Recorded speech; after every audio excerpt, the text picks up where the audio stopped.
Okay, let's go ahead and do this example, which is a little bit trickier than the ones we did previously. However, I think you'll discover that it's actually not that bad.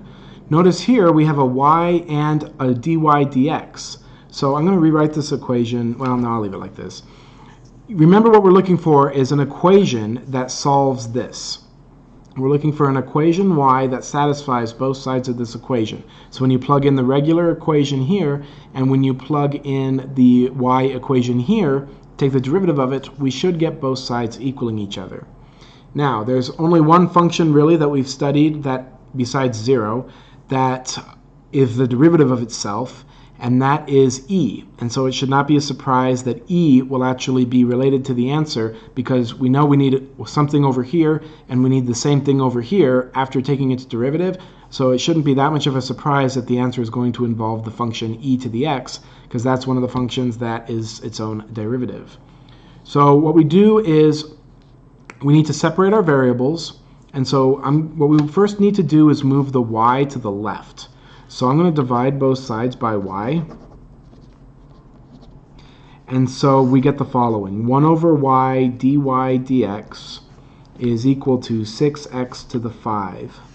Okay, so all I did there was I just divided both sides by y. That's why it's called separation of variables. You need to put your y's over here and your x's over here. I'm going to rewrite that again like this. And as I said in the last video, it's not as simple as moving as multiplying by dx, because this is not a fraction, it's a derivative. But the idea is these are differentials and you can separate them. And now we're ready to take the integral on both sides. Recall that the integral of the natural log is that the derivative of 1 over y is the natural log. I put this in absolute values because we know that we can only take natural logs of positive things. So we'll put absolute value around the y. Over here, we'll get x to the 6 plus c. Okay. This is technically the answer, but we could sure clean it up a lot. So what I'm going to do now is I'm going to take both of these to the e power. So I'm going to take them as e as the base. And the nice thing is doing that will actually give me the absolute value of y is equal to x to the 6 plus c. Okay. So that's the next part we can do. We're getting closer to the answer now.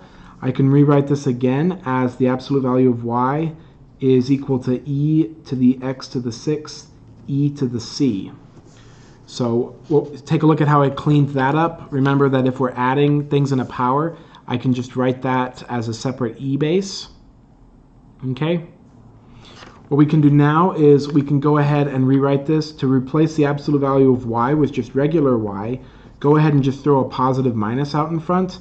And in fact, we're going to be okay because we know that e to anything is always positive. So we're going to end up being okay. So this positive negative is what you would do to get rid of this.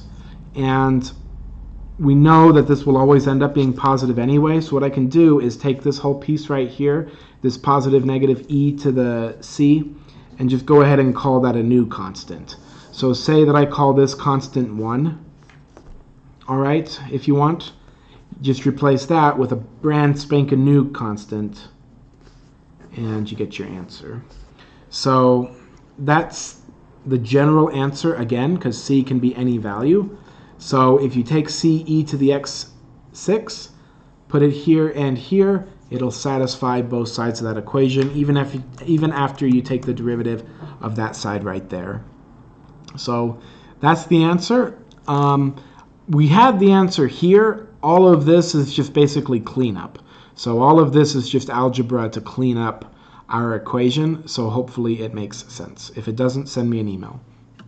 Let's do this example. This one will be a little simpler. We've already got our y and x separated, which is a good sign. So this will be 3y squared dy equals 6x dx. So our variables are separated, which is nice.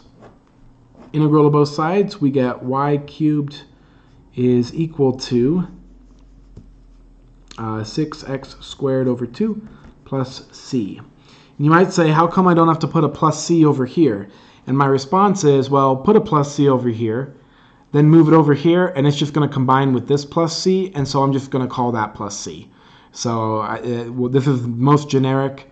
If you had a plus C1 here and a plus C2 here, I'll just subtract it over and then say C2 minus C1 is just equal to a new constant called C. So we're kind of skipping a couple of steps, but that's why we don't need to put a plus C over here. It's unnecessary. Almost done. We don't want y cubed. We want the actual y equation. So it's simply y is equal to the cubed root of 6 divided by 2 is 3. And you are done. So that's going to be your answer right there. Again, 6 divided by 2 is 3. So if you take this equation, you plug it in for y, and you take this equation, plug it in for dy dx, and take the derivative, both sides of the equation will satisfy each other. And so that's kind of cool. It's kind of neat that that works out. And if you have any questions on how to do this process, again, it's called separation of variables. Please send me an email. And we are pretty much done. I'm going to do one more example, and then we are done with the class. So hooray, we've almost made it. See you in the final video.